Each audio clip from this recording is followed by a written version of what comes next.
NASA supporters rejecting President Uhuru Kenyatta's win. Here in Nairobi, police have been deployed in their tens to Kibra and Mathare, where NASA supporters have been barricading roads and lighting bonfires. The situation is the same in Kisumu. This hour, we expect a statement by Catholic bishops on the post-election situation in the country. But first, let's head over to Kibera, where our reporter Duncan Haimba has been keeping an eye on the situation there. Duncan, we spoke earlier and you showed us the situation on the ground. And of course, you continue following up on the reports of fatalities there. I understand Duncan Haimba will be briefing us on the same and later on as we try to connect with him. But let's continue the conversation here in studio, and let me introduce my panelists once more. Political risk analyst Dismas Mukua. We also have advocate and political analyst Alex Gatundu, and last but not least, communications strategist Mark Bichachi. And gentlemen, just before we went on break, we're still focusing on the unrest being reported in various parts, where NASA strongholds are. Mark says it's ODM strongholds, and not really just NASA strongholds. But let me come back to you, Dismas. Your analysis on this situation, which of course erupted after that statement by NASA leaders that they dispute these results. And one of the things they said when they disputed these results is that going to court was no longer an option for them, and they will be leaving this to the court of the people. Your thoughts on that statement? Well, in my view, Michelle, when you go through this kind of an election, you invest a lot of resources, you invest emotions. For some people, they go the extra mile, they even get consumer loans to invest in a process. And it's a best practice all over the world that after an election, if somebody is disappointed, is given the opportunity to go to the streets, provided they do not engage in criminal acts. They don't vandalize property, they don't engage in killing and anything else. So they should be given the opportunity to engage in peaceful demonstration.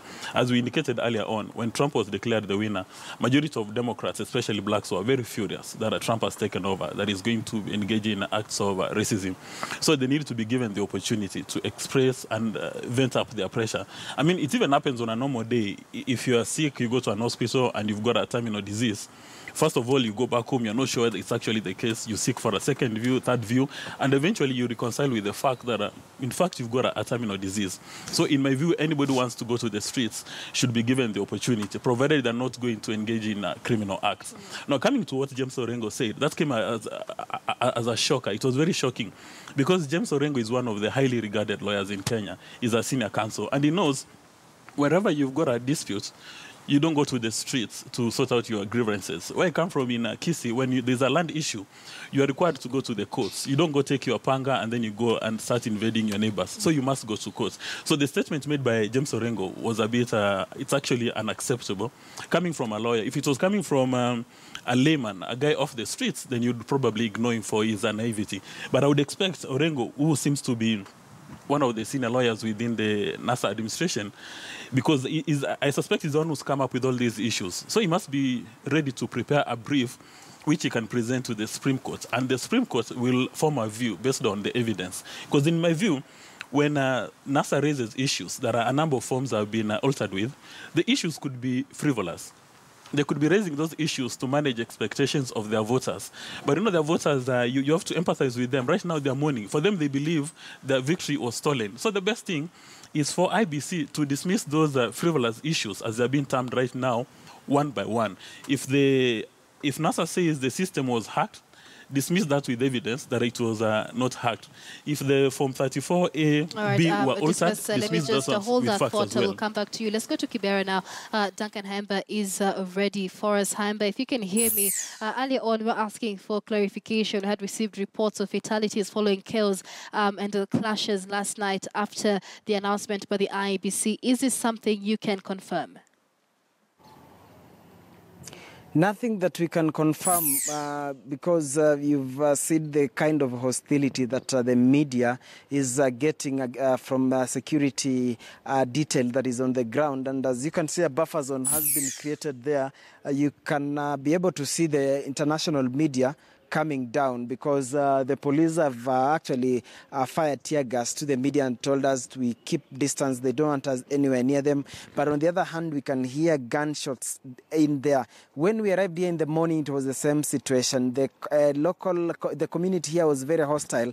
They're accusing the media of having gone silent last night as they they faced what they are calling brutality. Now, the allegations that they've said, one, they said that there are people who are killed in an area called Bombolulu and Olympic. But you see, that is what they were saying. We cannot ascertain, we cannot confirm from the security agencies. So we cannot for sure confirm whether there have been deaths, and if at all there were deaths, how many in number.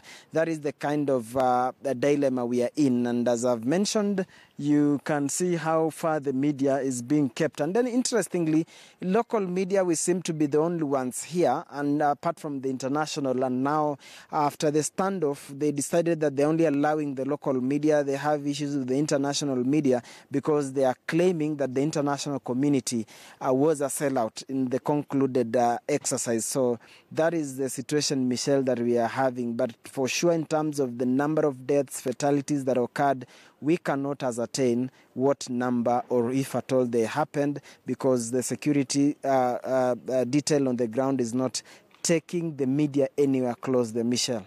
And of course, Hamba, many questions being asked as to what really is fueling these protests in Kibera. Is it supporters of Raila Odinga who are aggrieved with these results, or is it the different communities within Kibera that are fighting against each other? What really seems to be the cause of the chaos there? And what then are these residents asking for? There are no communities. Communities are not fighting. It's actually the supporters of NASA that I think they wanted to demonstrate, because the demo that the police managed to repulse, they were chanting "No Raila, no peace."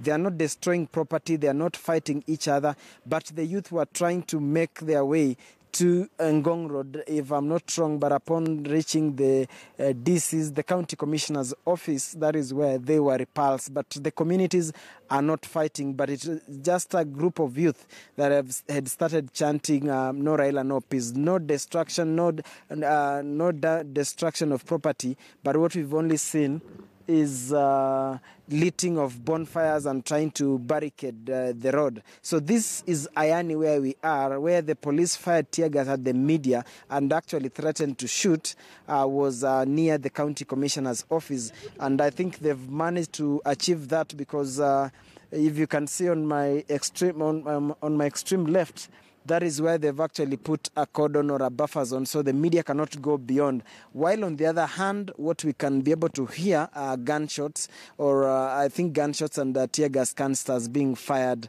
in there. So we cannot actually tell what is happening deep there. So that is what. But I think we'll try to move just to get closer, because the gunshots, actually, they're increasing. They're increasing in number, but a majority have actually been contained, or they've been repulsed. So we'll be able to try to make our way, try and see if we can go beyond this cordon that the police have actually been able to put here on the road. Michelle, if you can hear me, that is what we can tell as of now. And I can see more contingency, actually more reinforcement coming in. What if you can we can move this way, so you can see more police lorries actually driving in.